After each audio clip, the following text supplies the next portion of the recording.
গেল কমিক্সে, এরপর আসি মুভিতে।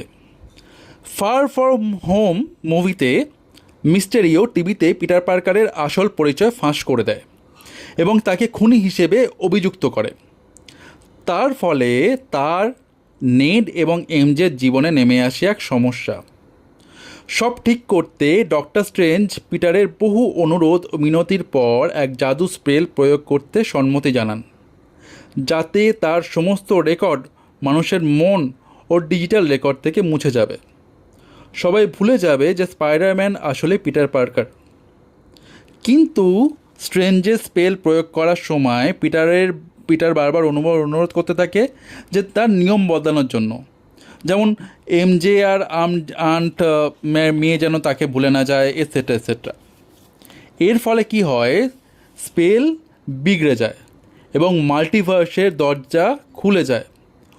অন্য ইউনিভার্সে স্পাইডারম্যানের শত্রুরা এই ইউনিভার্সে চলে আসে। ভিলেনদের তাদের দুনিয়ায় পাঠাতে এবং তাদেরকে ভালো করতে পিটার উদ্যোগ নেয়। সেই সময় গ্রিন গবলিন আন্ট মেকে হত্যা করে।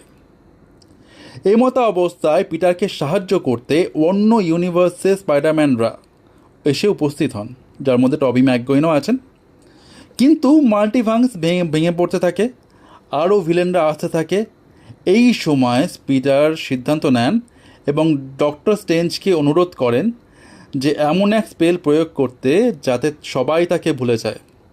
পিটার পার্কার কে ছিল সেই অস্তিত্ব যেন সবাই ভুলে যায়।